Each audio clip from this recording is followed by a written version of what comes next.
लालची बहू।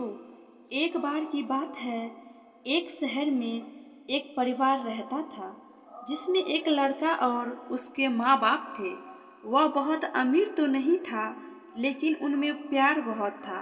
कुछ दिनों के बाद उस लड़के की शादी हो गई। उसकी शादी मुस्कान नाम की लड़की से हुई। वह बहुत लालची थी। वह अपने पति को किटी पार्टी में जाने के लिए बार बार नए कपड़े और गहने लाने को बोलती थी।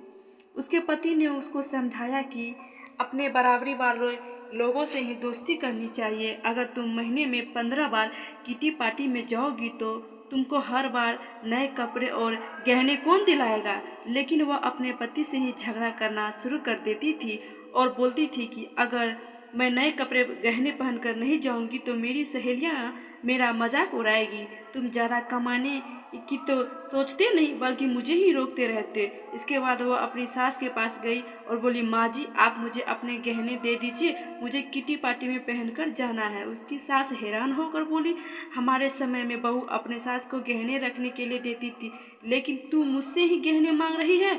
उसकी इन हरकतों से सारा परिवार दुखी था। एक दिन मुस्कान की सहेली रोशनी घर आई। उसने मुस्कान की सास से मुस्कान के बारे में पूछा। उसने बताया कि मुस्कान किटी पार्टी में गई है।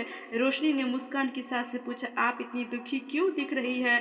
तब उन्हें सारी बात बताई कि मुस्कान किस तरह बार बार नए गहने नए कपड़े की डिमांड करती है और सारे पैसे इन पर ही खर्च कर देती है। वो रोशनी से पूछती है कि ज़्यादा ज़रूरी क्या है, रोटी या दिखावा। रोशनी ने कहा कि जरूरी तो रोटी ही है, लेकिन मुस्कान को यह बात समझानी होगी। मुस्कान की सास ने पूछा, वह कैसे।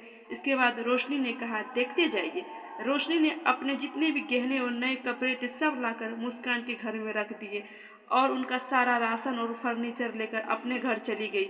जब मुस्कान घर आई तो अपने अलमारी में नए नए कपड़े देखकर बहुत खुश हुई। इसके बाद वह अपनी सास से बोली कि यह किसके हैं।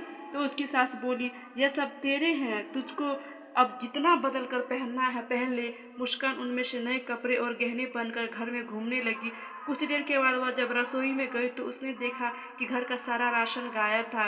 राशन के डब्बों में गहने थे। वह अपनी सास से बोली, यह क्या है, घर का सारा राशन और फर्नीचर कहाँ है। उसकी सास बोली कि वह सब बेचकर ही तो मैं तेरे लिए नए गहने और कपड़े लेकर आई हूँ, अब तू इनको ही बदल बदल कर पहन। मुस्कान बोली, लेकिन गहनों से पेट थोड़ी भरेगा, खाना खाना जरूरी है। तभी मुस्कान की सहेली रोशनी में आ गई। उसने कहा कि जब पहले तुम्हारी सास ने तुमको समझाया तब तुम नहीं मानी, इसलिए हमने यह सब किया। अगर तुमको लगता है कि तुम्हारा पति पर्याप्त नहीं कमाता है तो तुम खुद नौकरी क्यों नहीं करती। तुमको इन फालतू के दिखावों से बचकर अपने घर पर ध्यान देना चाहिए। अब मुस्कान को अपनी गलती का एहसास हो चुका था। आपको यह कहानी कैसी लगी। मुझे ये कहानी बहुत अच्छी लगी। सच्ची मेरे दिल को ये कहानी छू गई। और आप भी जितना है उतना में खुश रहे, घर पे रहे, स्वस्थ रहे।